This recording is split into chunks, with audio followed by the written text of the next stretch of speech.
Hello, everyone, and welcome to another COVID tried to kill my co-host while country girls kick it and shit kickers. Uncle Gary likes Carrie Underwood now episode of the Days Grimm. My name is Brian Michael Day. Thomas is not here. He has COVID. He might not make it, but I am joined by rising star. Star is born in Evansville. Lovely lady, Kenna Elpers. How are you, man? I'm doing wonderful. How are you? I'm sweaty. You're sweaty? Yeah, I'm sweaty, dude.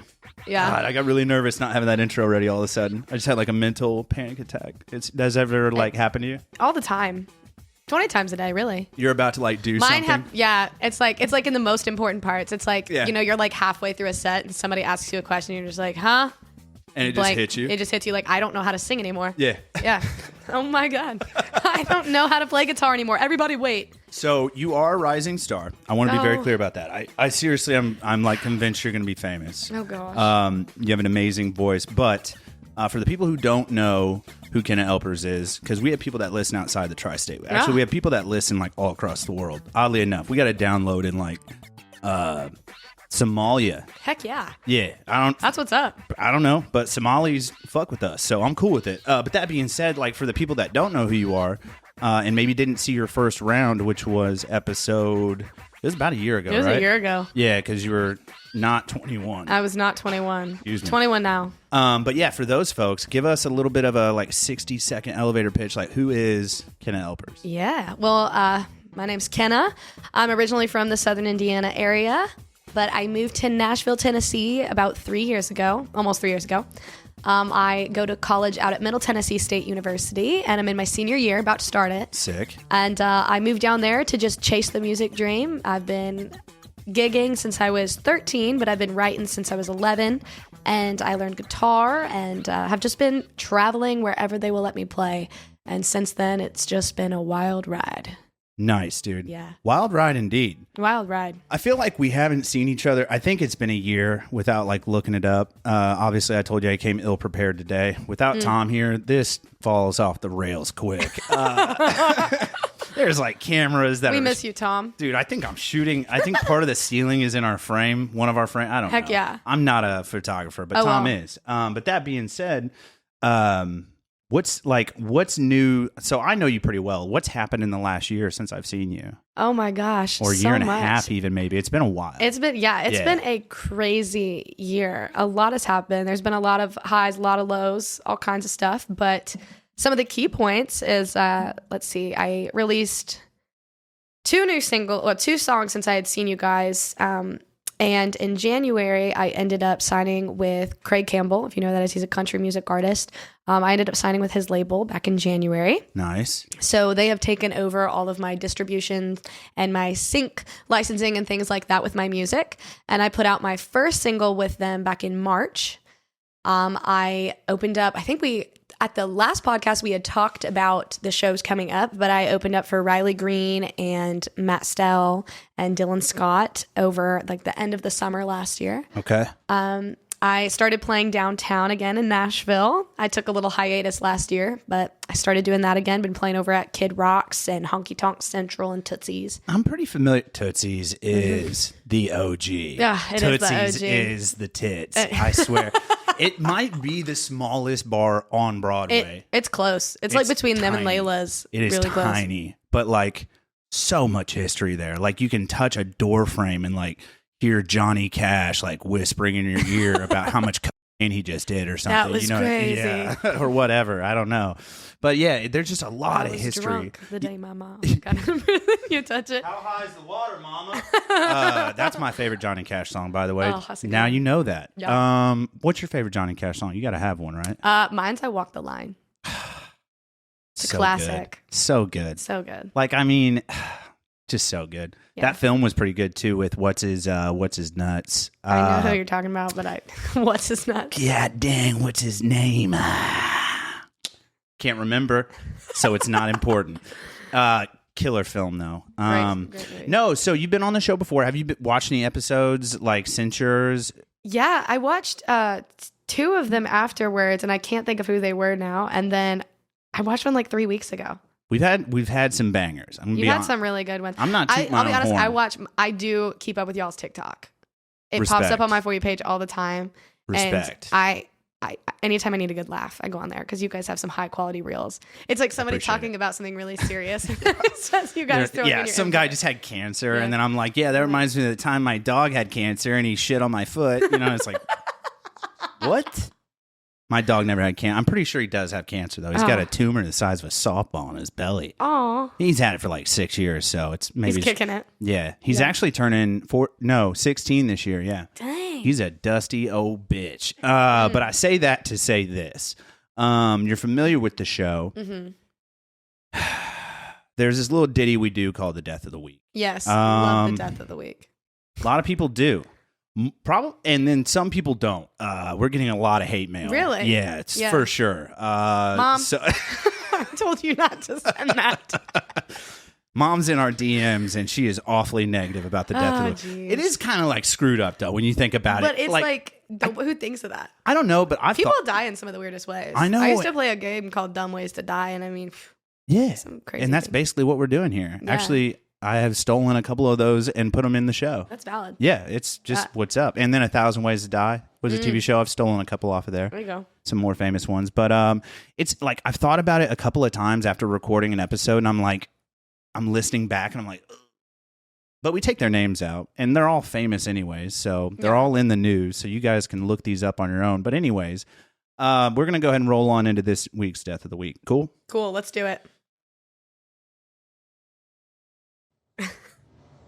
The death Oh, hold on 1 second while I figure it out. All right, this week's Death of the Week.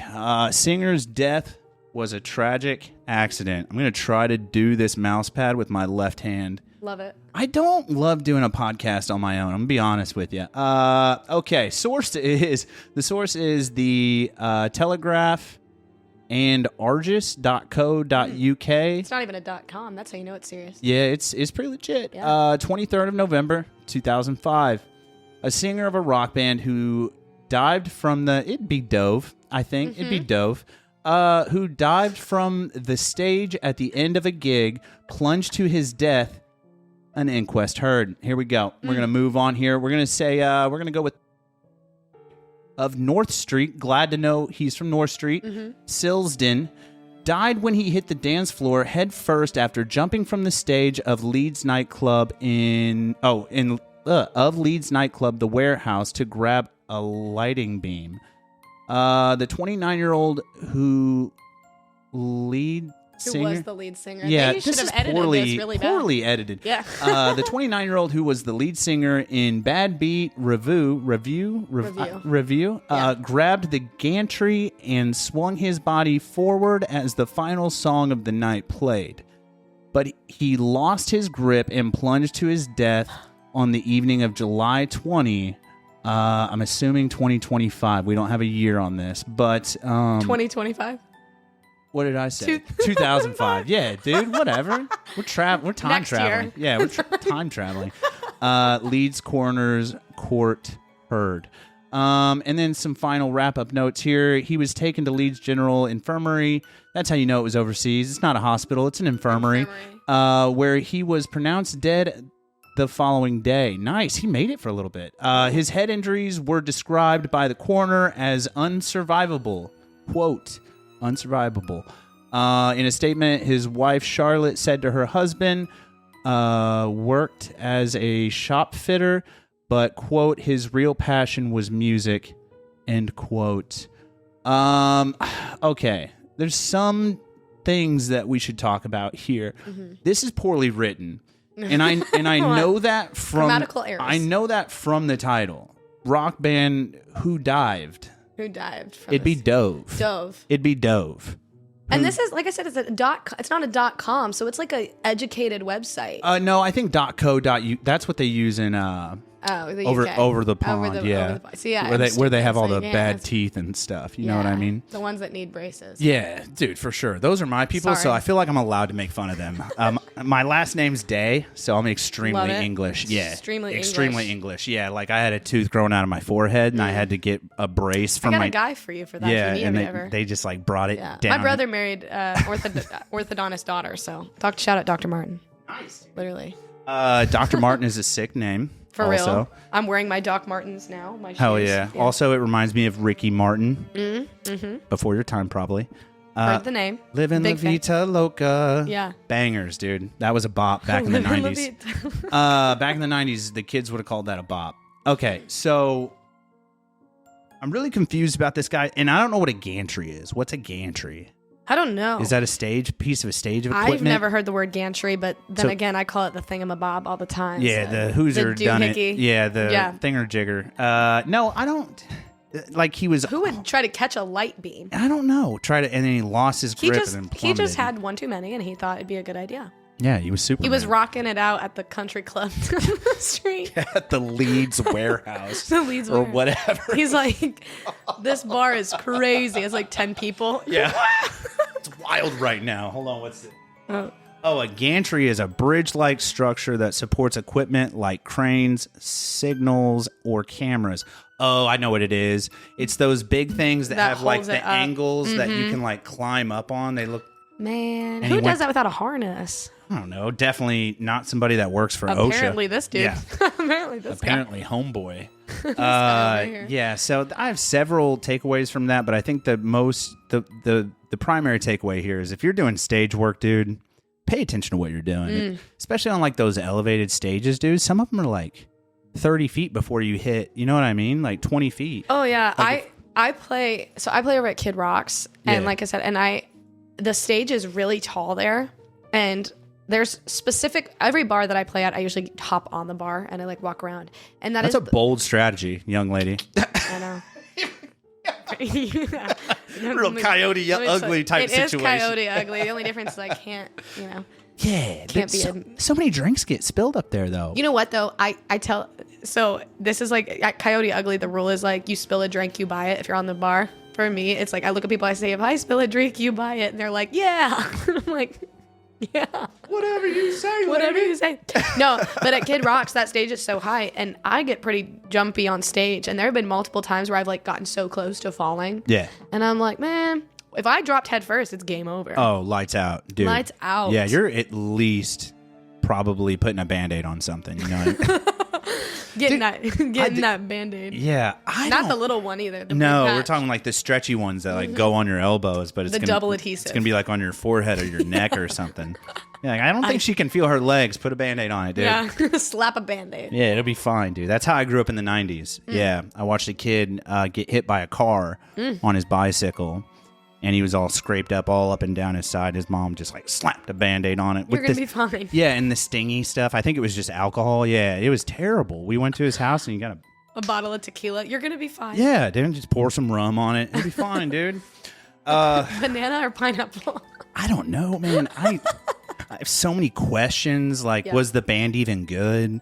Yeah, because if they were bad, that's terrible. That's even worse. Yeah. Like, what if his parents were like, Honey. you know, they kind of sucked. Yeah. He died for nothing. That's what it would feel like. You know what I Yeah. mean? God.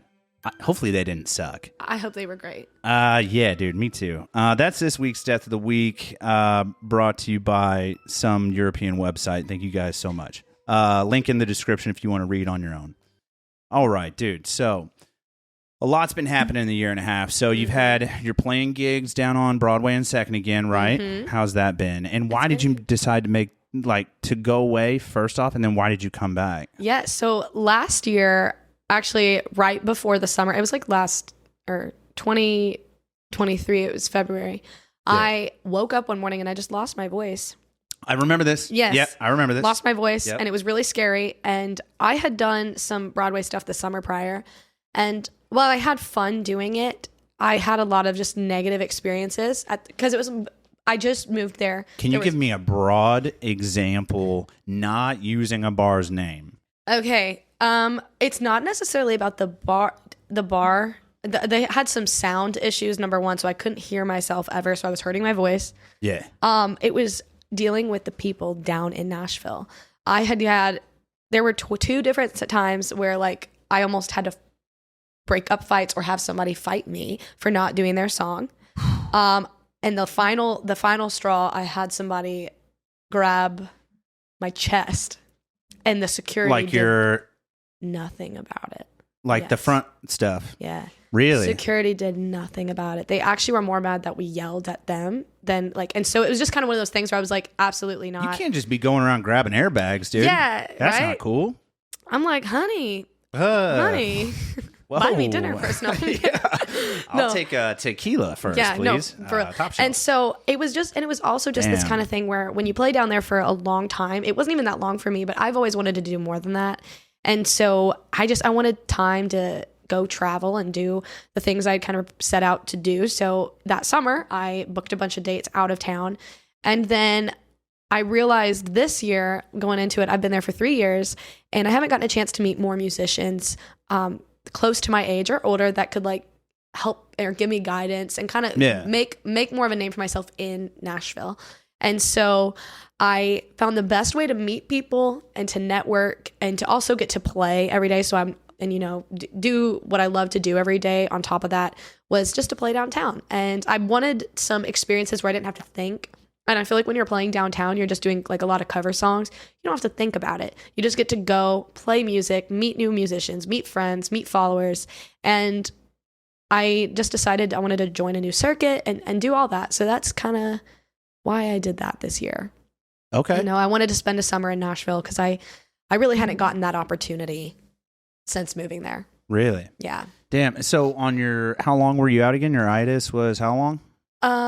I didn't have a voice for 3 months, and then I had been going to vocal therapy for a year. I actually just got done with vocal therapy in May.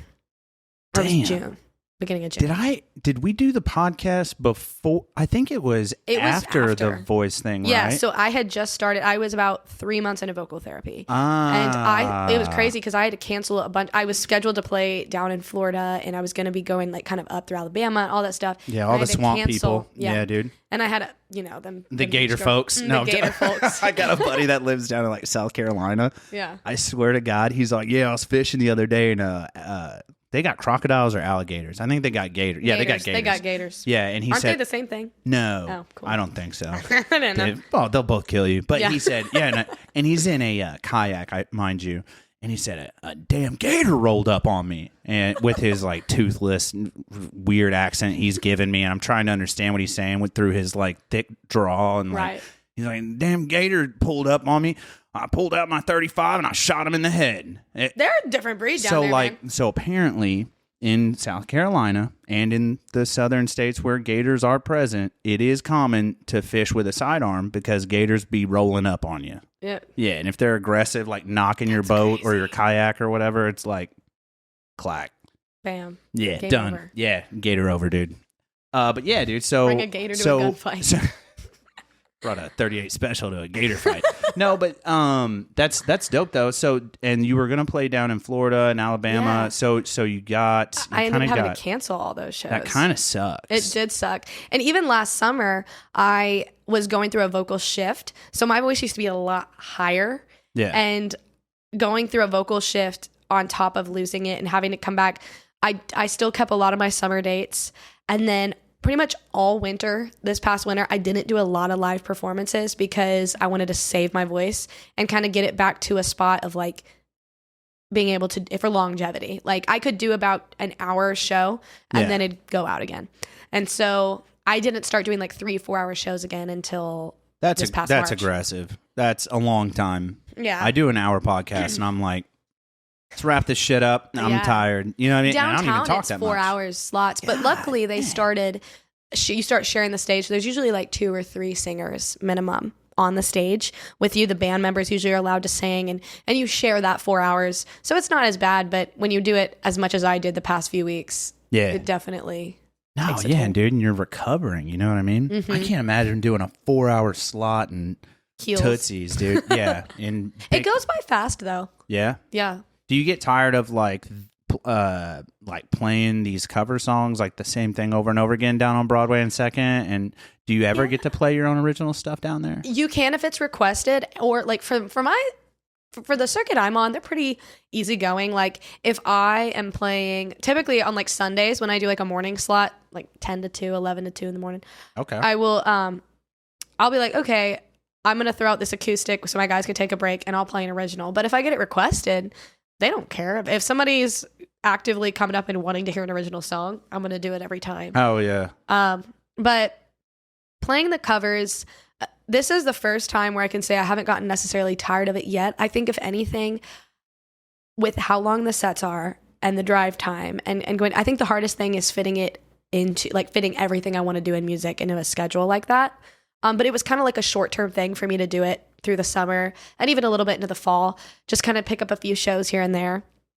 So it's not that I'm tired of singing the songs. I think it's just, I don't want it to be what I do for the rest of my, like forever. You know, I don't want to be playing other people's music forever. I want to get to that spot where I can start playing my own music and, you know. No, I dig it, dude. Writing and all that. Yeah. So, actually, that brings up a good question. I just watched a killer documentary.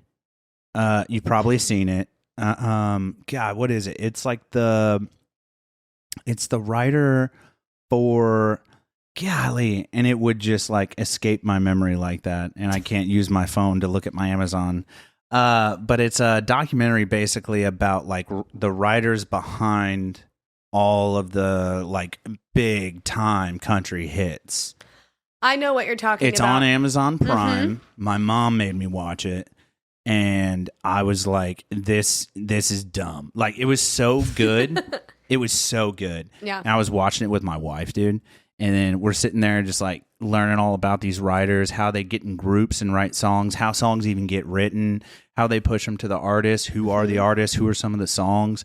And then they get to the end, and one of them was like one of those, like, it was like I Drive Your Truck, how that song got written.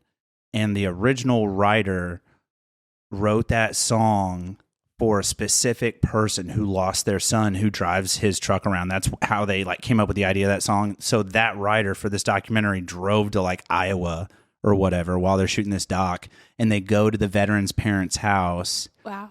Yeah, and I literally was like watching it, and I was like, I looked over at my wife, she's sitting behind me, and I was like, and I just kind of like looked away, and I could feel it like coming up in me, and I was like, man, don't be a bitch. You know what I mean? Well, it's such a good. I wish I could remember what it was exactly what you're talking about. I think I would shout it out. It was so good. I had to watch a portion of it for a class. It was so good. Oh, so good, dude. It's so interesting to hear the stories of how certain songs come together. I know. That's why I love music. Yeah, it's so great, dude. So that brings up a good question, though. Does writing even appeal to you? Like, if you could, let's say, like, a magical wizard. You meet a wizard, right? And this wizard is like, realistic. He's very like cynical, but also he's like, all right, dude, I'm gonna make you a famous writer, and you're gonna make $500,000 a year for the rest of your life until you die. Is that something that you would do, or is it the performance that you would just like you have to have? You know what I mean? Yeah. Or is it the craft more that you're attached to? Oh man, that's a good question. I mean, if a it wizard's just popped offering in me my that brain. much, That might be the best question I've had in a while. If a wizard's offering me that, you know, I'll say this: I don't think I could ever have a life without writing, and I think that kind of comes from writing. Comes from for me as like a place. A lot of my songs suck. I'm gonna be honest. A lot of them are bad. Mine is fire. Oh, thank you. So good. And if you haven't heard it yet, please go check it out. It came out like March. What is that, 4 months ago? Yeah. I'm not good at numbers. You get it? It's good. Close to that, yeah. Yeah, close to that. But I think like some of my songs that people don't even hear, like they're really bad, but they're a way for me to express the things I cannot say. Because I'm a very, I don't like talking to people about certain things. You know, I don't like expressing like my feelings all the time and being like super emotional. I don't know why. That's a topic for therapy. No, I'm kidding. But I've just always been a person, like, I believe the best way to connect with somebody is writing. And so if somebody looked at me and said, you will never be able to write another song again, but you'll get to perform every day, I don't think I could do that. Yeah, see, shoe on the other foot, it kind of sucks. Because now you're like, even though like I Drive Your Truck is like a moving song, it is like shit moving. You know what I mean? Yeah. Even though you're singing this like beautiful piece of art, it's still not yours. Yeah. You know, it's not like your story. It's not your thing. I think I want it to be attached to me. A little bit, right? A little bit in some form of way. And don't get me wrong, I'd love to write a song. I love writing songs for other people. I have a buddy of mine right now who's looking to cut a song that we wrote like a year ago almost now. And that's fun too. It's fun seeing those stories come to life. But I really believe that for me as an artist, I want to be the one to tell these stories because they are my stories to tell. And fair enough. When it comes, that's mainly for songs that I write solely for me, by myself.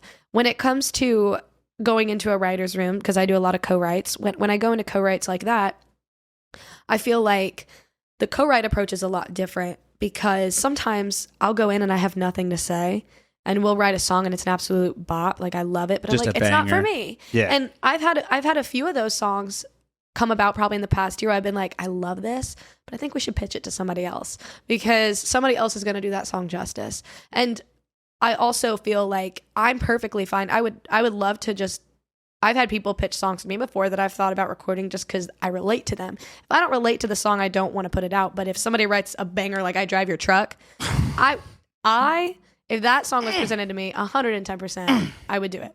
That song plays. I cry. The hair on the back of my neck stands up, and then I can't explain it. My nipples get hard. I just don't know what's going on. It's a lot of emotions. Yeah.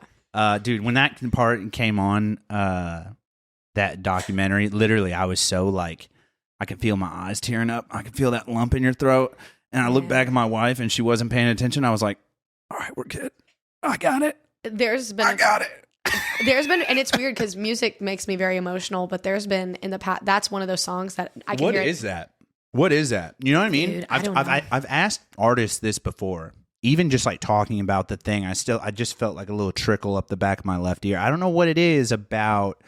There is some kind of connection with sounds. You've seen the study where they like play certain kinds of music for plants. Have you seen this stuff? It's wild. I've heard about it. It's wild. I have heard like about plants will grow differently depending on the sounds that you play around them. And especially if you time it and like you get like a schedule, they'll grow more if you play classical music. Yeah, this is a real thing.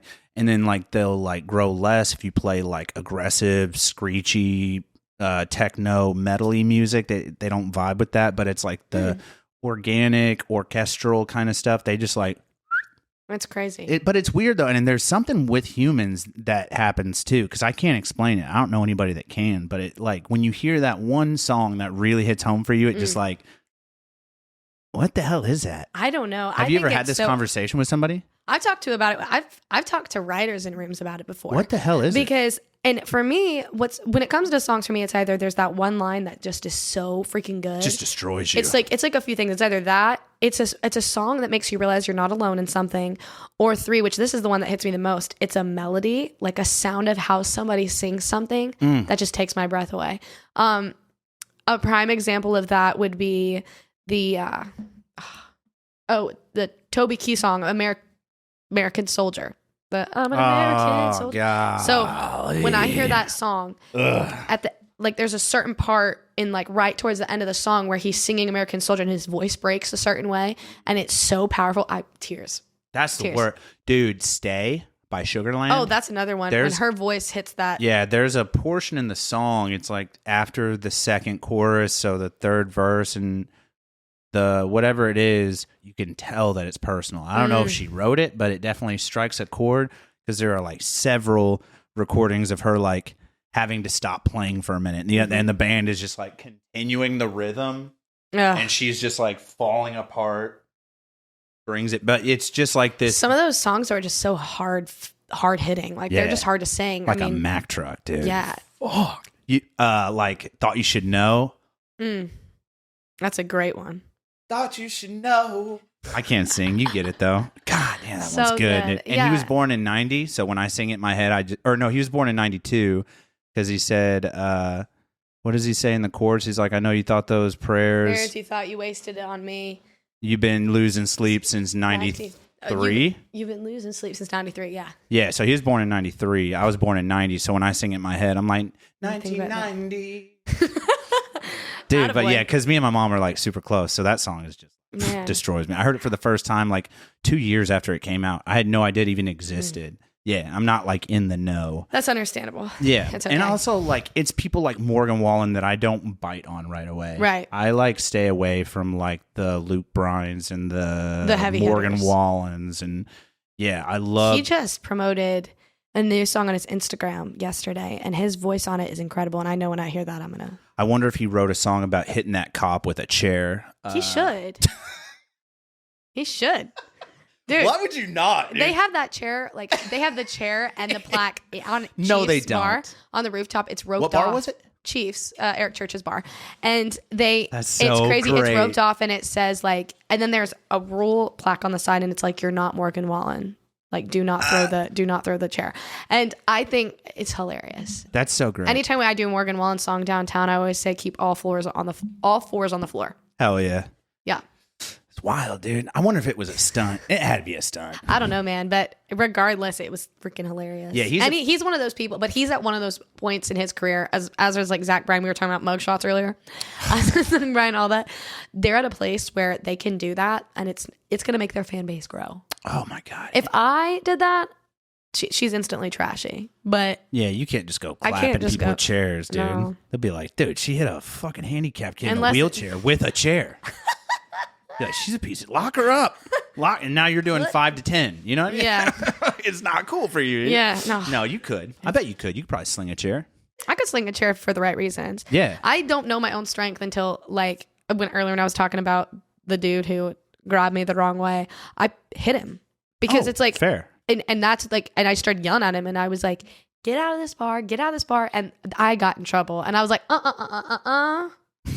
we're not gonna yell at me for this. And I thought I was a fight or flight. I thought I was a runaway type of girl. Yeah. Not when it comes to that. Yeah. Because between the two of us, he's a drunk 35-year-old man. Whoa, my people. No offense. Slow down. At the time I was, the thing You is, get it. at the time I was 19. Yeah, that's kind of... Yeah, that's Yeah, messed so up, it's dude. like, and I didn't look 19, but I'm 19, and I'm like, what? Yeah. It was I will fight somebody if I have to. Yeah, just to have the sheer confidence to be like, yeah, she wants this. What are you retarded? Are you crazy? No, because I'm like, honey, Dude, people are wild, man. honey, you could be my dad. That No. scares me. That scares me. Like for whatever reason. Like if I foresee myself never, ever performing on a stage. I'm not into that. You don't want to? Damn, I was gonna call you up. I think I could. I have the. I think you I got the riz for it. You know what I'm saying? The wrist. Yeah, I got the. Talk about Gen Z slang. Yeah, dude. Oh. I got that pop off, queen. I got that riz though, and I can talk to a blind, deaf, dumb, homeless man. You know what I'm saying? I can literally have a conversation with the drywall. For sure. Yeah. So hence why I do this podcast. Like you don't even have to talk if you don't want to. Right. I know earlier you said you don't like talking. Yeah. So to people. So like I'll just talk the whole time and you can just sit there. No, I'm joking. But like I the only thing that scares me about like if I were to ever do anything, because I like comedy, if I went on stage and did comedy, Yeah. it scares me the drunk people do because Yeah. they get so belligerent. And then the shit I talk about is not necessarily like user friendly. You know, it's aggressive. So It's crazy though, because Yeah. and you get used to it too. I think what's crazy is, and this I do have Broadway to thank for this. I've developed very thick skin as far as what people can say to me, because in the past I knew this going into it, but in the past like 3 months, you have this thing where we run the tip bucket and you at the end of the night, that's how you get paid is tips. So you mentioned that earlier. Yeah. And what do you mean by run the tip bucket? Yeah. So at Can you explain that? every bar, they have a different base pay. Some bars have no base pay. And base pay it's is how much what? you get paid as Just a for a band. 4-hour slot, For a 4-hour no slot. matter what, packed or empty. It does not matter. You're going Okay. to get this amount when you leave. I know some bars who pay really well. They pay people like $200, $300, $400 a head. I know a head? a person I'm but- sorry. A head? a person. Like if 400 people show up in that bar? No. Like the band. Like there's 4 people in the band. Each person will get that. I know Got bands it. like that. Got it now. But- I was about to say, you should play on Broadway forever. Yeah, that's some Those bars are silly. That's some. Yeah. For the ones I play at, it Yeah. goes based off status. So how long you've been there. I'm Yeah. new. Okay. So Young blood. really, really, really bad, if any, base pay, but you work off tips. Mhm. So what people don't get is if there's 5 of us on stage and we're splitting this at the end of the night, this is how people are. And I'm not as much concerned with myself because I'm doing this for fun. I'm doing this as a way to meet people.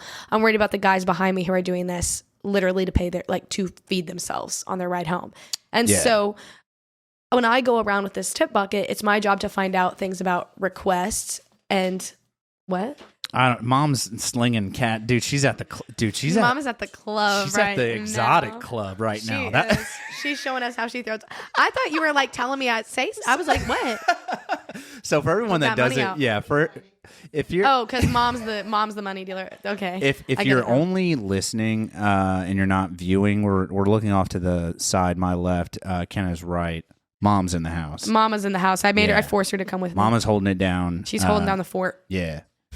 So holding down. She's got all fours on the floor. On the floor. She's no more than Wallen. But you were saying so tip buckets. But yeah, when those guys you run them typically. We typically only do 3 to 4 bucket runs for a 4-hour slots, like once an hour, and it's quick. Like pass it it's through easy. the audience. Yeah, like I walk around, but I also do it to meet people. Yeah. I like running the tip bucket because I get to interact with people, joke with people. It's shake some babies, kiss some hands. You get it. You get it. You're networking. Exactly. And so what a lot of these bands do when it's places like where I play, they're like, okay, $20 is going to get you a song request played like that. But you got to think, split 5 ways, that's $4 a pop. That's pretty good, dude. That's a cheeseburger. Maybe, I think maybe not in Nashville. It's pretty close to a cheeseburger. But I get that Nashville's expensive. So sometimes if I meet there's a young girl, like a little girl, and she wants to hear some Lainey Wilson and she's got $5, I'm gonna play it for her. Yeah. You know. And so God bless you. Yeah. And so like when it comes to things like that, I'm not doing it to beg for money, and I never even ask people for money. What I say is, do you have a song you want to hear? And I think the craziest part about being down there right now is the way people take that. They take it like, I've had people look at me before and literally be like, what are you doing over here? Like, why are you talking to me? Like, what do you need money for? And I'm like, I'm not asking for your money, honey. And I'm like, take a step back. Yeah. And I always have to take a deep breath and just be like, oh, I just want to know where you guys are from. Like, what do you guys have? Is it your first time here? And they're like, cut the small talk. Like, what's money? And I usually just say, well, I'm just seeing if you guys have anything you want to hear. I'm not trying to push it. And then they'll be like, for $20, I don't. And I'll be like, okay, that's fine. No worries. If you think of anything, let me know. This is oddly similar to a pastime that I like to enjoy in my downtime. The scenario in which you just described to me sounds a lot like a place called the Lucky Lady. Okay. Young lady's just coming over. She's like, hey, where are you from? She thinks I'm out of town. I tell her that I am. Obviously. Not from here. And my name's Dave. Every time. And I don't do a podcast. Okay. You know what I mean? Yeah. Exactly. So, and then they're it's always, very similar. Yeah, and they're like, the way you described it, I swear to God, it sounds like every. And it's uncomfortable because it's uncomfortable for them. It's uncomfortable for me. Yeah. And but sometimes you get the nicest people in there who are like, we get it. Like, you're here to do your job. Here's like $20-$25, and they're the nicest people. Hell yeah. They don't get those at the Lucky Lady, just FYI. And so, yeah, right. They get dirtbags. But I had a woman recently where it was an empty bar, so it's hard to run the bucket. And so I just sat down next to her because I don't have to be up on stage for I usually try to do 15, 20 minutes off. Yeah. There's like 4 people in this bar at this time. So I walk up to her, and it was a really bad storm out, so nobody's there. And I was like, hey, like, where are you guys from? And I was like trying to talk with her, and she goes, doesn't even say, how are you? She turns her head and looks at me and goes, we just sat down, and I want you to know that you are being very rude and very disrespectful to me right now. You are being so overbearing. It's overwhelming. Just like rambling. Yeah. And I said, I'm so sorry. Nice. And I had just started. I was like, I will leave. So I got up and I had to go outside and like just take a breath, because when people are rude, why be rude? Dude. Be lovable, because I am too nice of a person sometimes. Like when it comes to no. yeah, no. What I mean is, like, when it comes to talking to people, especially about something like that, I try to be really nice. And so unless they're touching me, and then I'm like, back up, you know, Bob, bang, bitch. Yeah, no, and so bang, teach them like that crocodile real quick. You know about the crocodiles down in South Carolina? You heard about Gators. the gators? Yeah. Whatever, same difference. Yeah, same. Yeah, and so it's been weird having to handle that aspect of it. But for the most part, you know, I just think that Broadway has definitely taught me to have that thick skin. And so now going into music and pushing myself to write the songs that I care about. And like we were talking about earlier, how songs just get you feeling some type of way. Yeah. When I'm on stage, all that goes out the window. And so I think that performing is definitely like this with writing. You know, it has to be the same thing.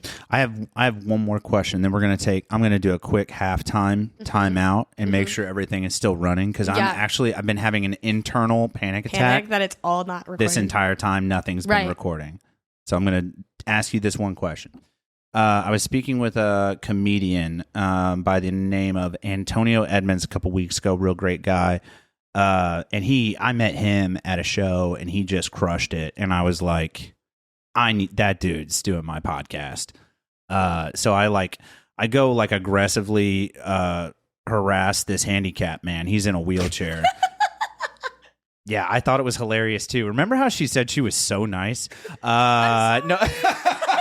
Antonio was like, yeah, she's a real sweetheart. Yeah. No, and the funny enough, during his episode, I kept saying when you rolled into comedy, when you came scooting into comedy, I kept saying things that implied wheels were involved, and it was totally not meant. And he kept getting so mad at me. But we're like buds now. But anyways, that being said, I had a question. Yeah. What were you going to say? I said when you rolled into comedy, and he looked at me and he was like, so when you wheeled into comedy. I didn't say that. But anyways, no, but I was talking to him and I was like, does the anxiety of like going on stage ever go away? And he was like, and these are two different crafts, mind you. But he said, no, it's there every time he goes on stage. And it might be because it's more of a spoken word craft. Mm-hmm. It's a little more intimate, or maybe not intimate, but more like there's just more silence. I don't know.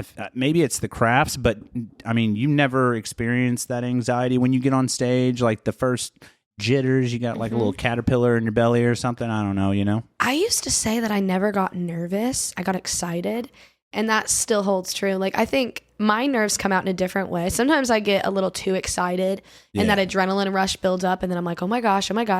When it comes to the big shows, like when I opened up for Riley Green and that kind of stuff, I was fine. I was just excited, eager to go play, and all that energy I got to push out on stage. When I play downtown, I don't get nervous unless the bar's empty. When the bar's empty and you're working off of nothing and you still have to put on a show. We've literally been told over and over, you put on a show. You know, if there's 10 people, you put it on as if there's 10,000, 100,000, whatever. That's kind of a general saying for most stage goers. No matter who it is, if you're on stage, you better put on the best show of your life every single time. And you also do it with a smile. You have to look presentable. There's like unspoken rules that you have to follow. Oh yeah. And I think when it comes to the big shows, I always know that there's going to be people there for the most part. It's those, like that show I was telling you about where it was a big storm and 10 people were in the audience, and I still had to climb up on the bar and do my spiel and do my bits and talk. Yeah. And that's when it gets hard for me, because giving energy that is not being reciprocated, I'm putting everything I have, and at the end of the show coming out and you kind of feel a little defeated. Yeah. No, agreed. Yeah. And if people don't, like with a comedian, don't laugh at your jokes or don't respond the way you want them to something. That would be the way it goes for me. No. I just walk up there and I get bottles thrown at me probably. No. He make an abortion joke? Ridiculous. Glass bottle. He told us some dumb story about a gator. Yeah. Animal rights activists get all fired up, dude. Yeah. What do you mean? Dude, but I don't know. It's wild. My cousin was an alligator. How dare you? How dare you?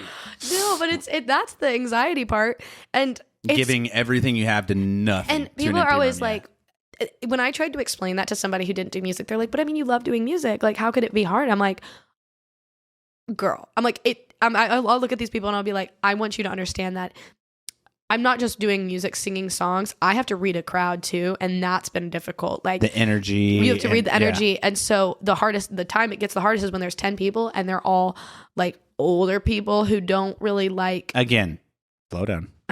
You're not.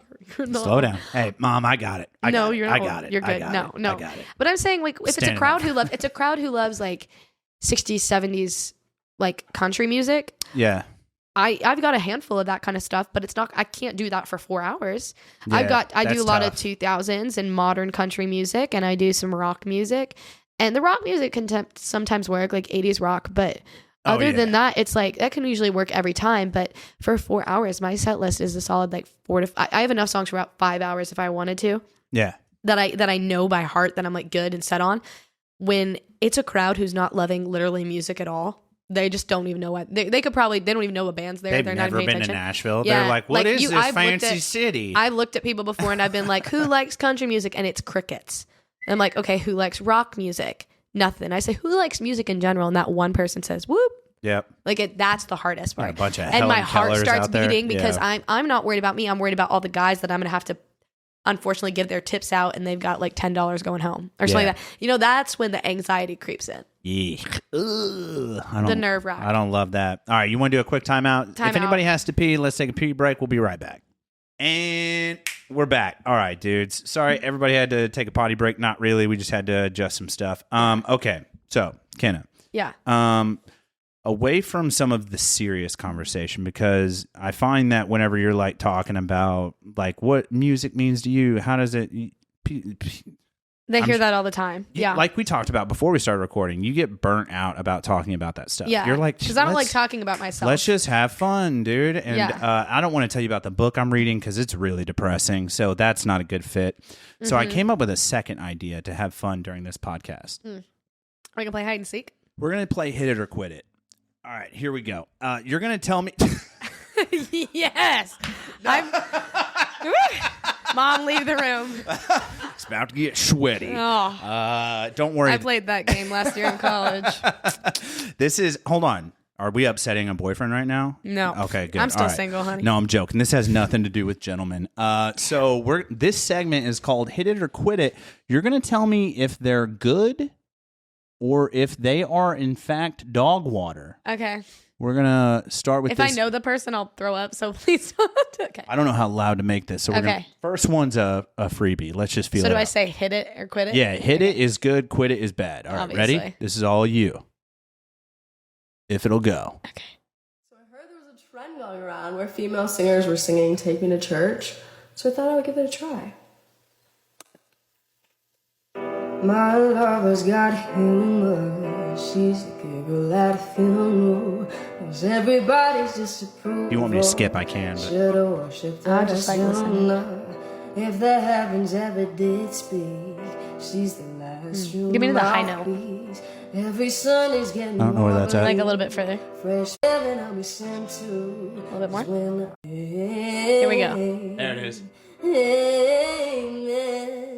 Hit it or quit it. Amen. Amen. Wait for it. Take me to church. I was Hit it. like a dog. Hit it. Nice. Hit it. Nice, Yeah. dude. All right, here we go. You ain't nothing but a dog player. I get it. Frog player. I get it. I understand. Okay. Has promise, like potential, but I'm not a big fan. This is just my personal thing. I'm not a big fan of the nasal rasp. But that's not my thing. So I would say quit it. But she's got potential in some of her stuff. Okay, nice. For sure. And the Nikes? Oh, then the outfit's perfect. Yeah. Yeah. Vibey. She's gorgeous. Dude, 100%. Yeah. I hit it. Okay. For the song. Different. Okay. For the song. For the song. Okay. Yeah. Yeah. I'm just Where not were a you big. I didn't know. Where were All you right, going? next. This one's good. I remember when I lost my mind.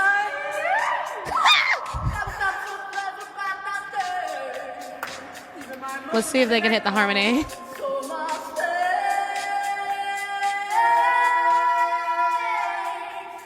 Quit it.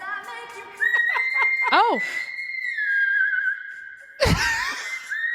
All right, next. Quit it. I got a few of these.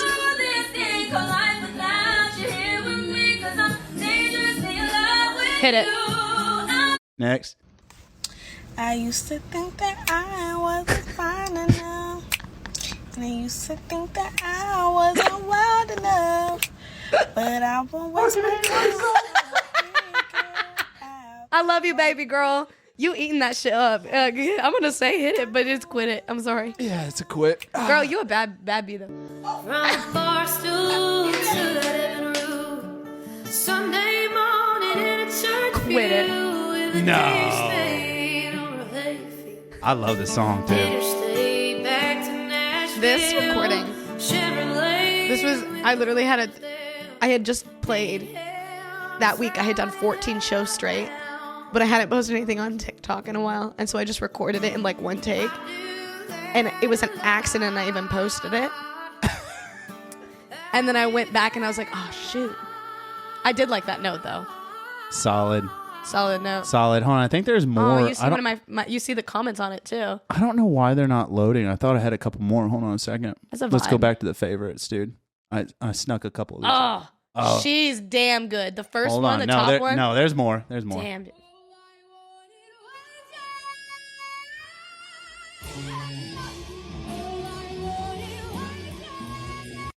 I think it's so bad because it's live and like Quit it, but she has promise. Again, like a lot of volume in that that song. chest. On it was it. Like that's high. I can't hit that high note. So Pretty please, don't you ever, I love this song. feel like you're less than perfect. hit it. Pretty Same.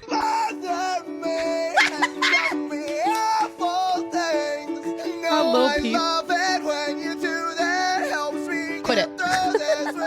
I'm gonna hit it. Sorry. He's got phenomenal. This girl is great. Natalie Jane sings. So it's crazy. I just saw this video. So you're quitting this one, right? I'm hitting it. Okay, me too. This girl, She's got extreme range. Yeah. I just found this video the other day because I was trying to figure out sometimes what I do is when I get tired of country music for a little bit, I'll go to a different genre and I'll do like a full recording. Like I'll sit down. You It start takes me, doing like R&B type I'll do like stuff. a full like mics out, like do the whole thing. And I saw this clip and I was like, I wonder if I could hit the notes. It took me 2 hours. I'm not kidding. In my apartment, I was all alone. I sit there. It took me 2 freaking hours to just be able to hit the second note up. And I hit it, but it took me, I was having to go back to the basics. Yeah, dude. your neighbors And I were still- texting They you were like, like, shut the, no. They were like, is everything okay? Is there a concert we're Yeah, not no. aware of? Like, Like that's high. And she did it with such ease, but she's got some good stuff. I have a question. Yeah. Because one thing whoa, Mom, Dang it, Dana. we got to adjust. Can someone check that? Does it look okay? I'll check it. All right, double tap. Let me get up. Mom with her crazy feet. Oh, you're doing great. We're okay? Somewhere close to center? All right. Looks good. Looks Yeah, good, you're feels center. good. All right. Sick, dude. Mom, tighten up. Straighten up, woman. Tighten up. Jesus Christ. Get I'm back jo- to it. All right. Dana? No. We're back. That's Yeah. a beautiful name, by the way. Dana. Beautiful. I But no, I love that. That's a great segment, dude. have a very, you liked it? I loved it. Has anyone done a hit it or no. quit it with you? And you know what? I get why not, because I tell people all the time I have no room to talk. I believe I think anybody can sing. It just takes like a lot of practice and a lot of work. So there was some like halfway in there, like the dude with the creepy, like the vibe going on. Dude, he's good. Hold on. He had a good, you can go back to him. He had a promise, but like he got good vibes. But you're a 90s kid. Yeah. So it makes sense. Yeah, I have like a like emo and grunge music takes me home. I like Nirvana, recently I've been on early that trip. 2000s. Mine's been like Blink 182. Oh yeah. Dude, Travis Barker looks like a psychopath, but Yeah. he might be the best drummer since John Bonham from Led Zeppelin. I swear to God, 182. he's so good. Jimmy Eats World. I've been into them. Jimmy's I've been pretty into fire. Green Day pretty heavy. I've been getting into some weird metal shit lately. Yeah. So like me and my wife, we both work out a lot. We go to the gym, so we need like hard. I work. Yeah. Yeah. So we need like hardcore shit. I've always been into hardcore shit, but it's only gotten harder since she's gotten into metal. So she'll find a metal song that she likes, and I'm like, my wife likes this. I'm Yeah. like, I got to go one higher. You know, I got to go harder.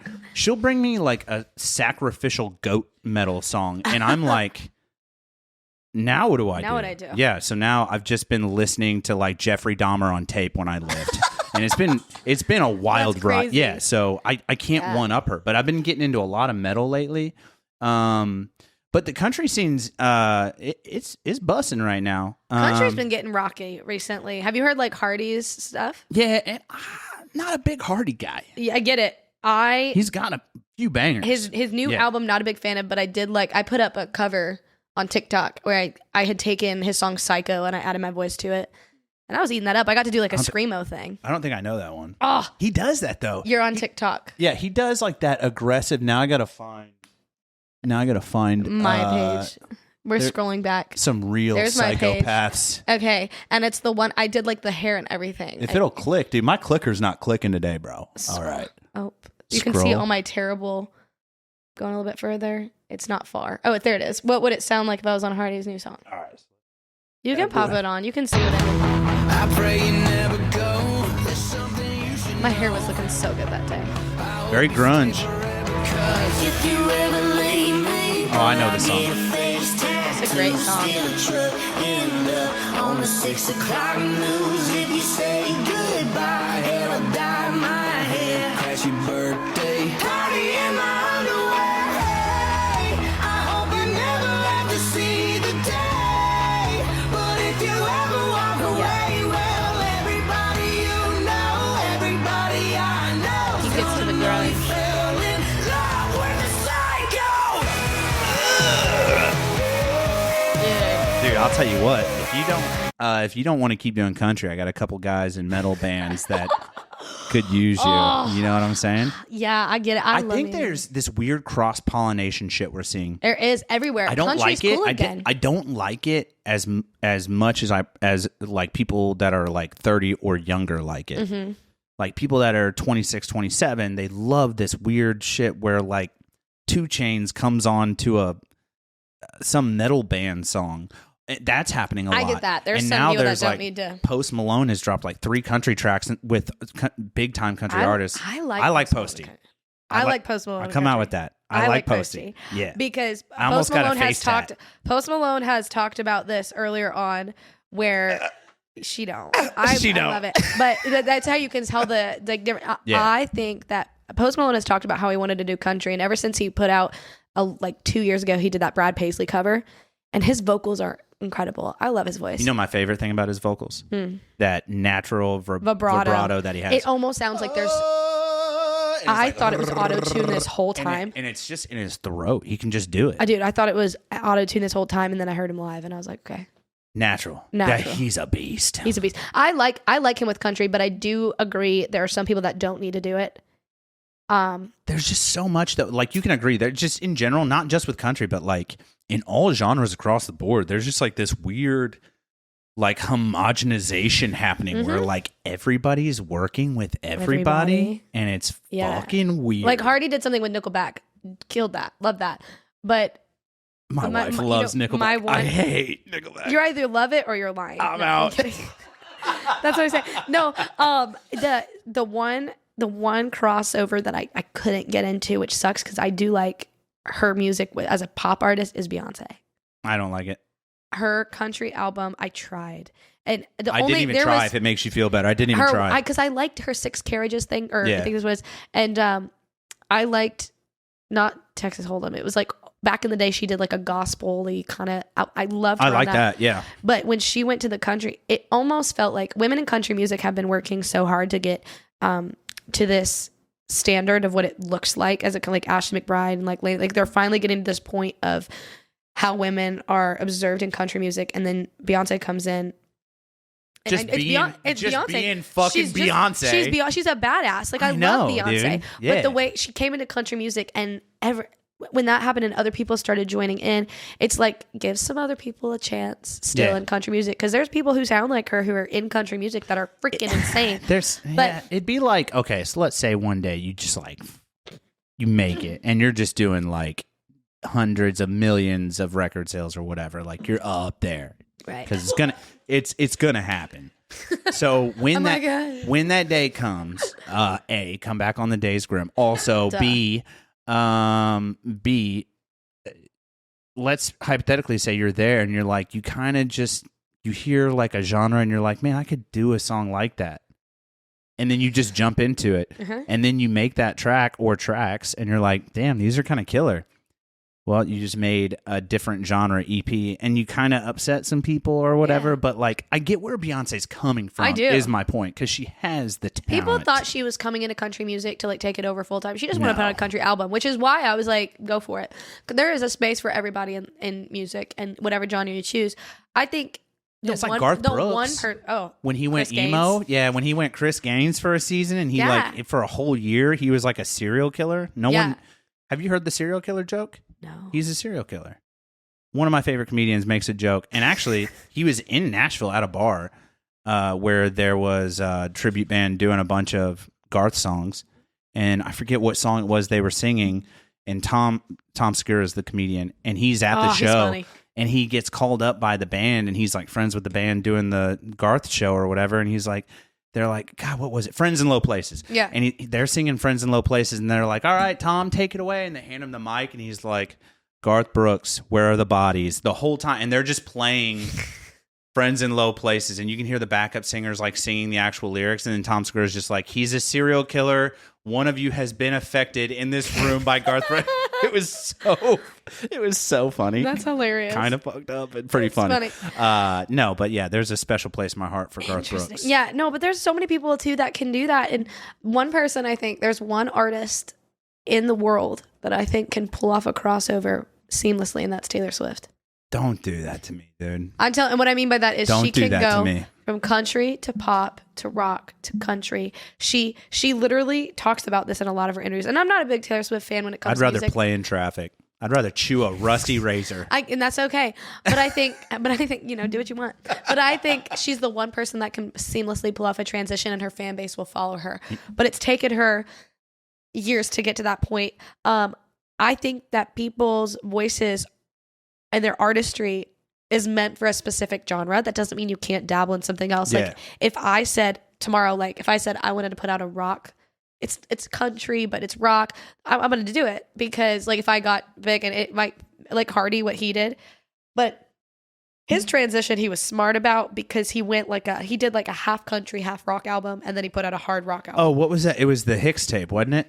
Mockingbird and the Crow. Oh, Mockingbird and the Crow. I thought you were talking Half of it, and the way it looked, like all the country songs were lowercase, all the rock songs were all uppercase, and it was nice. like he did that seamlessly. And I thought but he gave it a little bit of everything to everybody. And I think if you do something like that, that's great. You can dabble, but I think at the same time, for me, if I'm going to demote myself as a country artist, I will never say I'm like, oh, I'm like the traditional country, like all the way, because I don't have a twangy voice. I can't do I've got a little bit of twang, but I don't have like a Lainey Wilson twang. I don't have a like Zach Top, if you know who that is. I don't have his type of twang. Zach Top. Yeah, or I don't have a Dolly Parton twang. Yeah, that's aggressive. I influence from her. That's aggressive. I love Dolly Parton. Yeah. I don't have but I do have a little bit of something. I'm more like I love Ashley McBride. I love Carrie Underwood's country music. More like Miranda traditional Lambert. sounding. Like when you hear them in interviews, you're like, oh, she sounds like a normal person not raised next to alligators. Yes. Yeah. Not a Crocodile Dundee expert. You keep going crocodile. They're alligators. I know. I wasn't. Gator Dundee. Yeah. Gator. Dude, you might have just stumbled onto something. Oh, wait. We'll talk about this. Okay, after it's over. No, but I think it's interesting, man. I think that the cross-pollination thing, I'm not like a big fan of it, because like I love all music.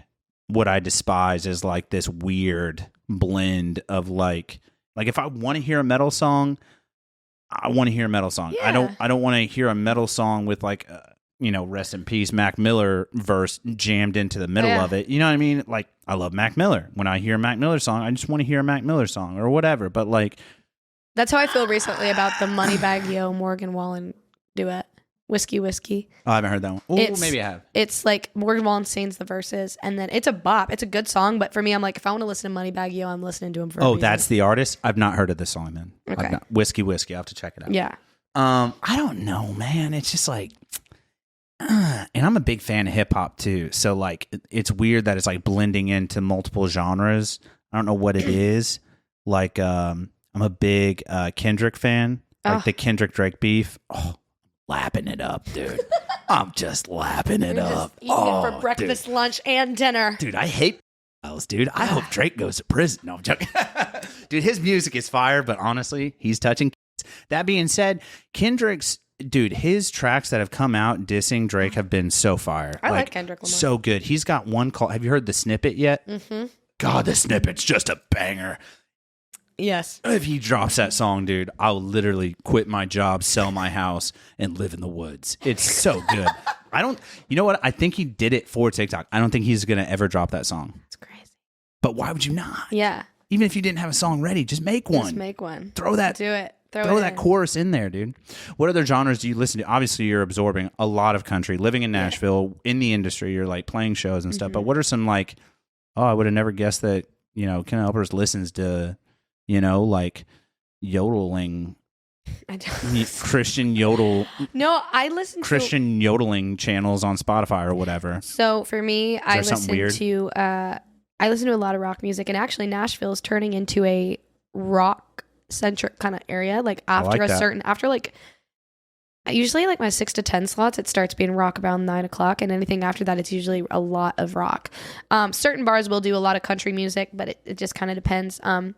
Love rock music, love grunge, punk rock. I've really been, I love R&B music, but if it's R&B music, it needs to be like early 2000s R&B. Yeah, and not R. Kelly. No. Yeah. Take him out of it. No. He had some fire hits, but no. Yeah, but he was like, He was that. peeing on people. Yeah, dude. he was, yeah. I feel the same way about R. Kelly that I do Michael Jackson. When it comes on the radio, I change the station. Yeah, I can't forgive him. It's in my head now. You're in my head. Like I like Prince. I do like. I don't think he ever got caught doing anything. I liked Prince. But I will say when I work out or when I am in if I'm angry, it's gonna be rap, but it's not gonna be like new rap. It's gonna be like 90s hip hop. Hell yeah. Yeah. I was raised on a money, the beat that, because when you can understand what they're saying. Yeah, back before it was like the auto-tune. furthest up I'll go is like if I'm going like the most recent I'll go is like freaking Eminem. When Designer came out, I was like, is he you know what I mean? I was like, is he dumb? Oh. That's where I'm going. Got it. People don't like it when we say retarded. I get it. But I was like, it'll get bleeped. No, but names of drugs and they all get bleeped.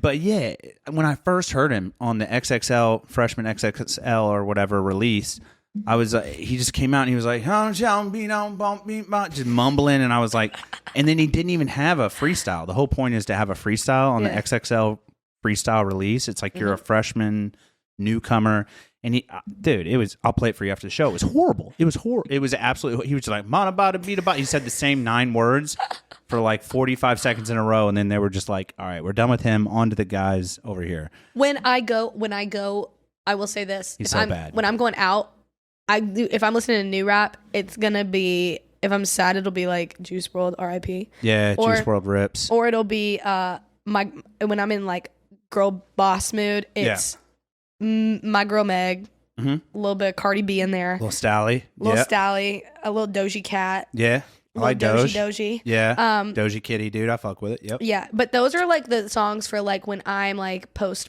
breakup, which I haven't had one of those. Yeah. In a really long time. You're like shoulders when up. I'm like heartbroken and I'm like, I'm a boss. Or like if I'm about to go into like important meetings or things like that where I need to like get confident. My girl Maggie Stallion, always be. I've been doing a lot of Yoko Ono before my meetings. Yoko Ono. Yeah, are you familiar? I am familiar. It's a nightmare. And I find that it brings just enough anxiety and confusion to my brain Valid. That I'm like, nothing can be worse. What the fuck just happened? And I'm firing on all cylinders now. So now I'm ready. Like, hit me with the world. I'm trying to figure out where we're at. Without Tom here, I don't know what's going on. We've been trying to stick him to about an hour. I think we're getting pretty close. Yeah, you're hitting. Dude, I don't know. We had a mini panic attack. Cameras might not even be rolling right now. Yeah, I don't know. You know, it's okay. Yeah, I really need just another. Cuts off we need another intern. It just cuts off at Yoko Ono and 100 people unsubscribe. Yeah. I'm trying to think what else, man. So we do have this one question that we like to ask everybody, and we asked it to you. It's kind of the dark moment question. Yeah. And in the last year, have you had like a something that you had to overcome, short of the voice thing? Because I think you might have said that last episode. But like in the last year, you know, kind of taking that hiatus away from Broadway second and all that stuff and then coming back, has there been like a hurdle that you've had to overcome? Maybe not even with music, maybe just in life in general, maybe your pet gerbil died or something. I don't know. I'm not putting words in your mouth. I'm here for you. And what I care most about, I do care about the event, but what I care most about is like what got you through the event, you know, and it's kind of a way that you can help people find motivation if they're going through a hard time or something. You know what I mean? Yeah, absolutely. So in the last year and a half, have you had like a speed bump? You know what? I think I definitely have. This past year has been a very learning experience type of year. For me, though, it was weird because nothing specific happened. But I think since it was around like November and then into the summer, I was dealing with like just mental health things. It wasn't anything that was like worrisome or anything, but I'm in college and I was a student. I am trying to do music. I was viewing myself as like, here I am. I got signed to like an independent label and everything was going great. Like music was just taking off. It was just doing great and I was having fun. But I was getting into this really lonely phase for a while there because I stopped, you know, hanging out with a lot of friends. I stopped going out. I started just focusing solely on music.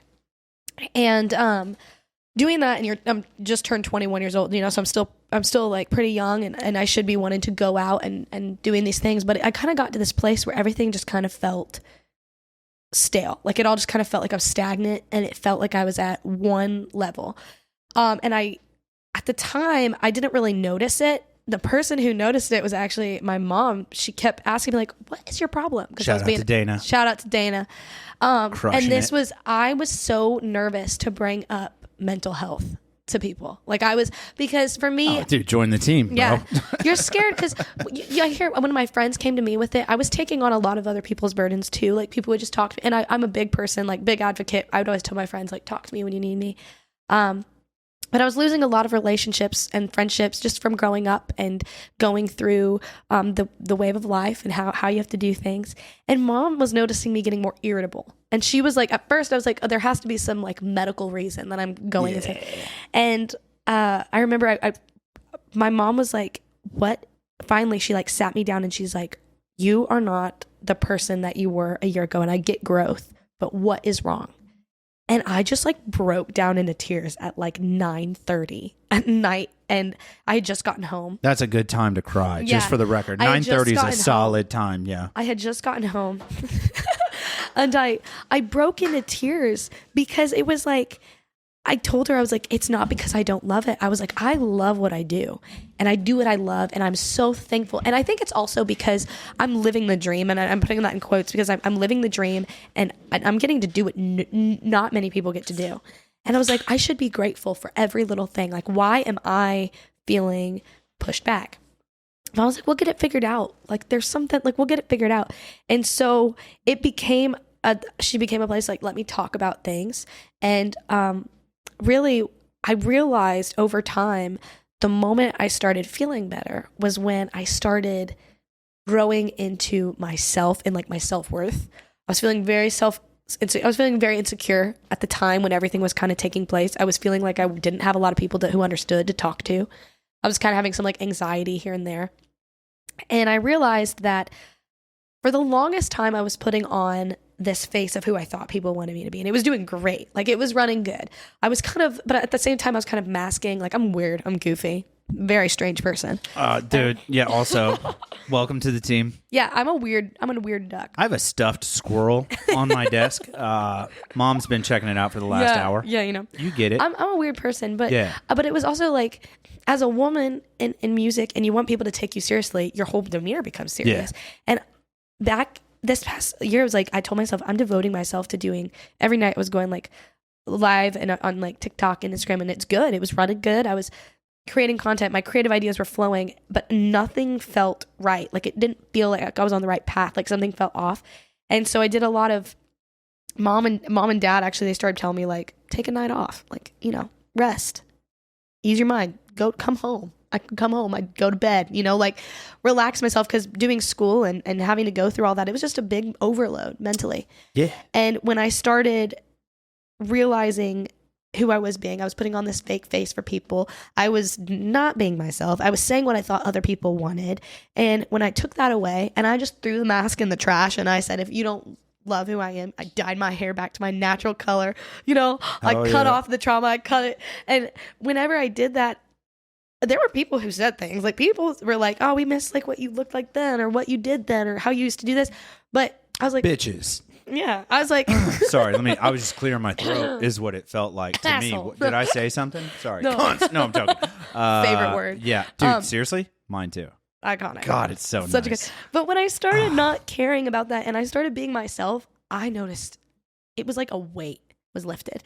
And this has been I've been through mental health checks in the past, but this was the first time where I actually did something about it, where it was like, I'm not going to let other people decide how I get to live my life from here on out. I felt like I had no control over anything, and everything got pushed on me so fast that it felt like I'm a religious person. I love what I do. I do what I love, but it felt like I had no control over anything. Like, it felt like I was just watching me work outside of my body in that sense. Kind of weird. That's kind of gross. Yeah. Kind of weird. I gotta like look at myself. Yeah, no. Like, oh, It dude, felt why like- do you look like that? Oh, dude, No, it is. suck it in, bro. And no. Dude, I have this weird belly. It just sticks out all the time. I work out so I much. wonder why. It's hard as a rock. I swear to God, it just sticks. It's okay. We all have something. I have a weird anatomy. Oh my God, whatever. Yeah, but we all swear have to something. God. And I think I was just but I get it. uncomfortable in my own skin, and I was uncomfortable with me. And I realized that at the end of the day, I don't want other people to feel this way. And I'm a big advocate for younger kids and like making sure that they do what they love. Yeah. And I'm a big advocate for women in the industry. And if my goal is to be somebody others can look up to, then I have to fuel myself first, and I have to be myself first. And I did a lot of soul searching in the spring, like when we're going into the shows down here downtown. And I had like it was like an 18 slide PowerPoint. I sat down with my parents and I told them Love everything. a solid PowerPoint. It was a full PowerPoint. Yeah, I worked love on a it. good PowerPoint. And I sat down with my parents. I was like, this is what I want to accomplish this year. And I've done a lot of it. I haven't done all of it, but it was and Hey, work in progress. yeah, I was like, this is the dream goal of what I want to accomplish. And having a plan and finally coming to terms with, and at the end of it all, it was like, but this is going to happen once I find myself and I love myself enough to do it. And so I took it upon myself, and I'm just, it was the really hard thing to recognize. It was hard for me to recognize that not every day is great. I don't have to be happy all the time. Yeah, no. And I'm an adult now. And so when you're an adult and you realize that, this is what life's going to be like, it's hard. Because as a kid, you get the chance to, you don't Every have to day's ever feel great. sick. Every day's Yeah. great. Yeah. Somebody's cooking your meals. Somebody's taking care. You don't got to worry about money. You don't got to worry Rent's about. taken care of. Yeah, you don't got to worry Yeah. about other people. Yeah. But for me, it was just like, I'm a big sympathizer, a big empath when it comes to talking to people. And I was taking on a lot at once. And having supportive parents helped a ton. Like having two parents who could look at me and tell me something was wrong and acknowledge it. Yeah. Thankful. Because I don't know where I'd be right now. Honestly, if they wouldn't have said anything, I probably would have just like put everything on a halt. And I even probably would have been like, I need a break. Like I would have overloaded so bad that I would have burnt out. And you can't do that either. I find that like when you're doing something creative, I've talked to a lot of my friends, it's almost like going to college.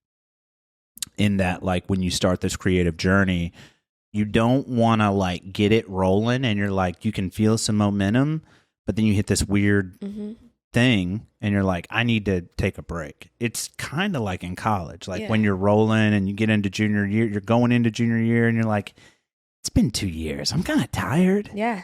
And then you take that break. What's the secession rate? What are the students that take a break and actually come back? Right. You know what I mean? Like, what's the rate of attrition? Because, like, I feel like that is true with creativity things too. Like, if I were to tell Tom, "Hey, I need to take 3 months off the podcast.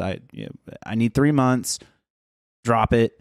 What are the odds that I come back in full swing where I was at 3 months? What is that rate of attrition? Because I'm sure I'm going to fall prey to.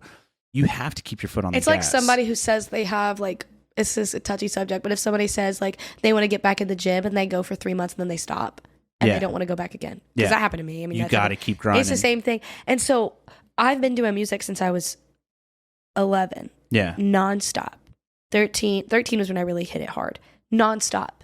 Every weekend I was booking. Every day I was doing something. When I moved to Nashville, nonstop. Then I didn't stop and take a look and say, what do I want out of this? Yeah. Because I started getting asked that question of, well, what are you going to do after school? What are you going to do when music. it becomes... Yeah, it's like I answer music. But I didn't answer, what's my plan? I was like, because this is going to be my lifelong career. What's my plan? How am I going to adjust this?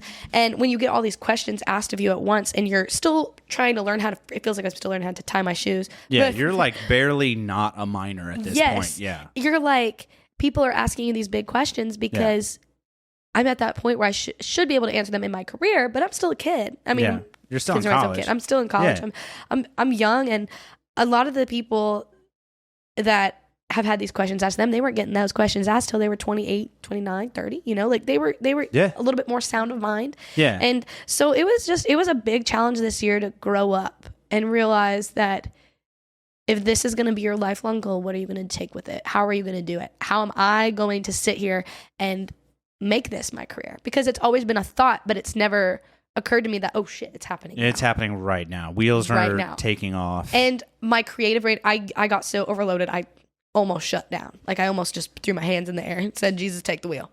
Would you, shout out to Carrie Underwood. Literally. Do you think that, do you think, I swear, dude, and I have a thing for Sheryl Crow too. She's like Badass. 60. I would still marry her. I That's swear to God. understandable. Hand to God. Oh, God.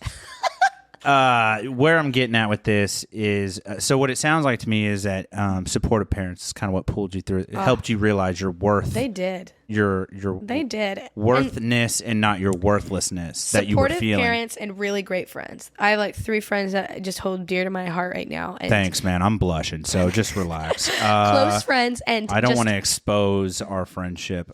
This is strictly a podcast.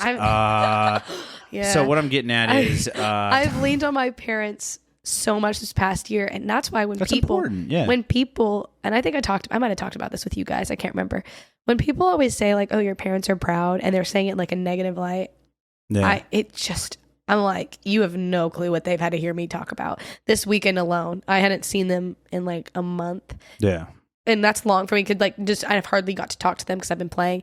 And when you get to talk to your parents, I was so scared to bring up. And now this poor guy people, they've signed up as my therapist. Like I'll be like, listen to what happened to me today. My mom gets when I need sane advice, when I need the advice for like, somebody to tell me I was probably in the wrong, I go to my mom. When I want somebody to tell me like, they're a piece of shit, I go to my dad. Hell yeah.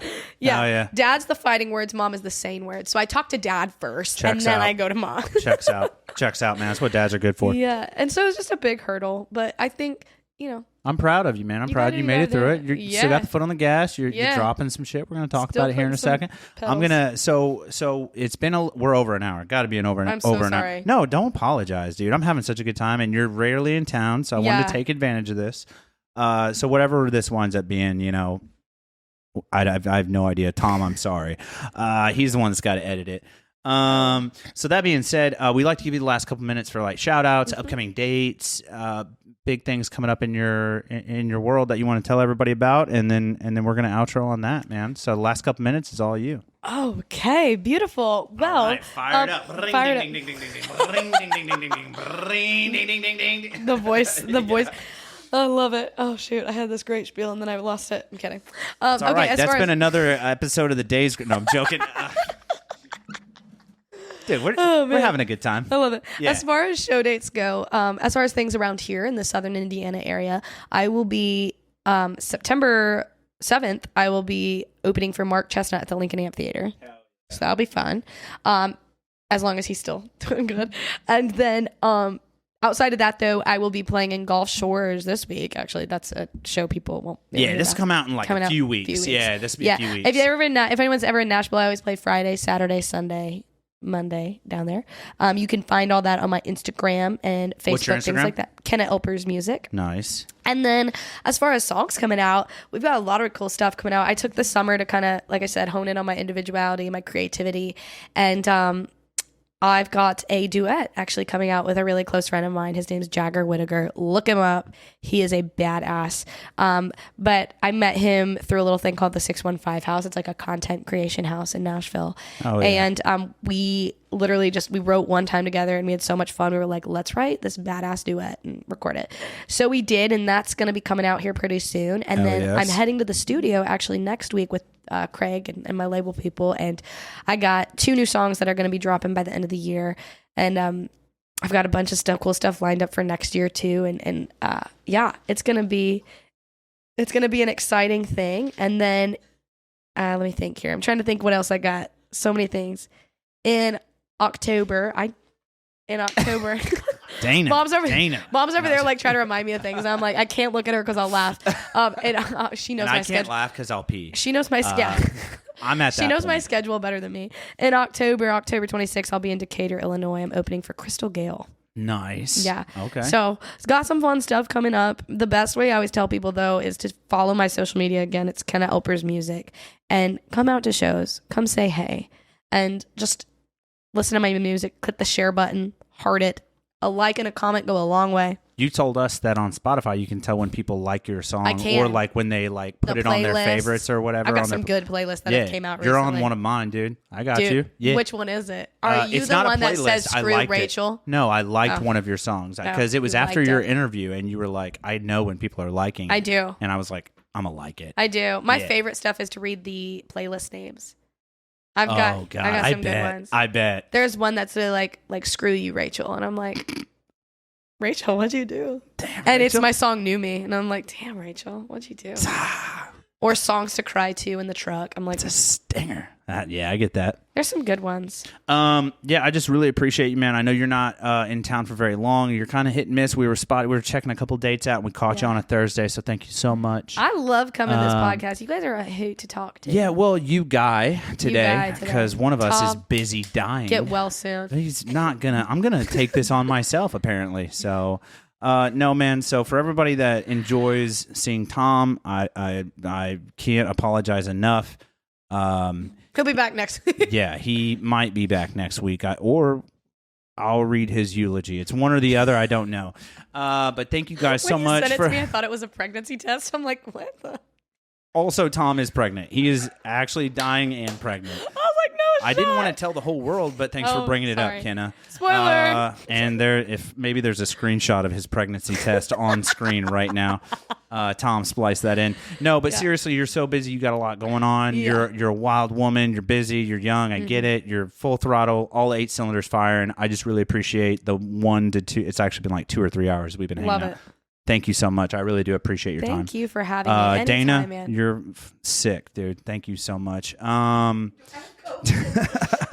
not like that, dude. Tom. Better not have COVID. No. Dude. No, but thank you guys for listening. If you've made it this far, like, subscribe, do the whole bit. Tell your friends about us. Tell your neighbors about us.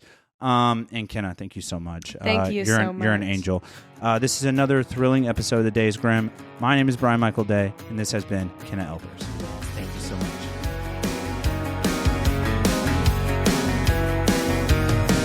He likes to go